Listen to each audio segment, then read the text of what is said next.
This is used to scan and read from printed materials such as a document right here. You can use this to read your magazines, newspapers, letters and various other documents. I'll show you how you can use it. It is very simple. Just open the camera arm and place the document which you want to read in front of the e-reader plus. And just press the scan button.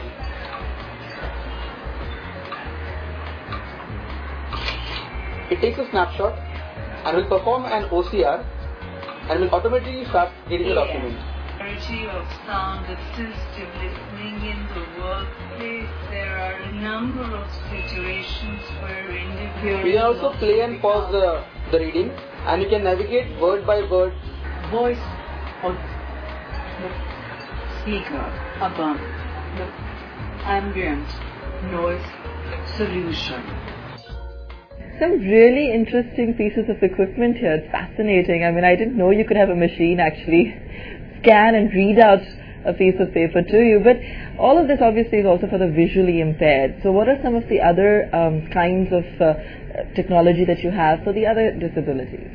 So let's say for the learning impaired who can't communicate with you, or for the speech impaired, we have communication boards so that a person can press a button and that board can then talk for them. Right? Then we might have somebody who's paralyzed. Now when you're paralyzed, it depends on the level of paralysis that you have. So we have some equipment where if you can just move your eyes and nothing else, you can then use your eyes to actually control the entire computer. You won't believe, but there are people who've written books with just using eye control. Shilpi, we're meeting at a very interesting time for Barrier Break, because it's a point where you're looking at taking the company to the next level. You're actively looking at fundraising at this point of time. What are some of the ideas you have in mind? What is it that you want to do with Barrier Break? What's next? So firstly, when it comes to our services, we want to grow it so that all the apps that we're seeing, or all the cloud computing websites that we're seeing that are coming out, also become disabled friendly, especially in the space of education and in the space of government utilization. Right, so we see a lot of potential there, because as you see, the number of apps that are being released are, there's so many every day. So we see a huge potential in ensuring that these are inclusive. On the other side, when you talk about products, today we are largely a Bombay-based company who also supplies to some people who reach out to us. Right? We need to set up an entire dealer network, an entire marketing network. So we are looking at how to explore the doctors or the medical practitioners as one route. We're looking at how do we create a franchisee model for the products so that these products are available at different levels. We're exploring the options of e-commerce so that these products can actually reach a larger market. And so for all of this, we are, looking at fundraising, and we're currently looking at raising some money so as to grow this to the next level. Another batch of funding, and the company goes on to become, of course, even larger. There will be a set of management that comes in. There will be a slight dilution of authority or control over because of the sheer scale as it grows. Do you sometimes miss the days when you used to sit around and have lunch with the 4 early members in your office? I do. But I also realize that that was good for that time, and this is good for this. So having people who can then take on some of the challenges, not having to struggle through it yourself, is something that I'm actually looking forward to, right? Because it is a struggle, and you do have to manage a personal life as well as a professional life. So I think it's something I'm looking forward to. I believe delegation is going to be difficult. It's not going to be that easy. But we've already started to do that in a very small format within Barrier Break, right? So today the office does not really need me. I can be outside this office and they will function.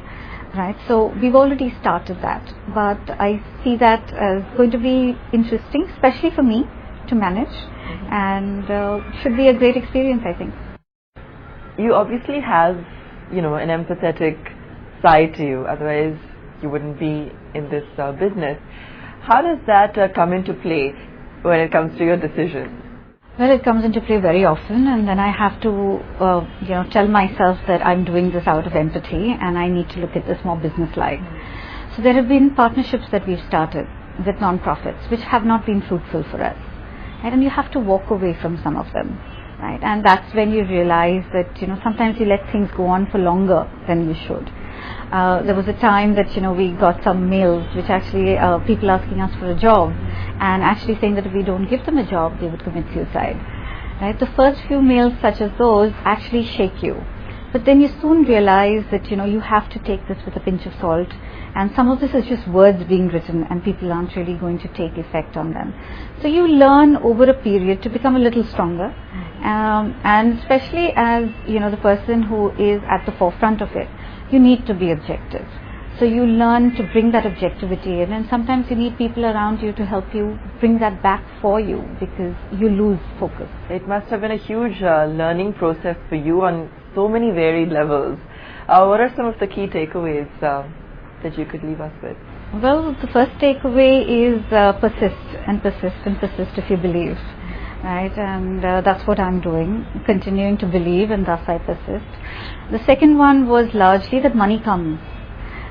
It finds its way to you if you want to do the right things.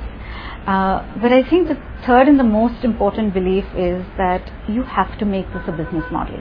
It has to be viable. You can't be looking at your own personal accounts and saying, I'll transfer money in. This has to work on its own if it has to work for good. And that's where you have to also take a back seat and say, no, I will do this in the right format as a business model and not take it to a charitable engagement. So I think those were the three learnings for me at least. All right. Shilpi, thank you so much for joining us, and we really hope to see more of you. Thank you, Abha. Thank you for the opportunity.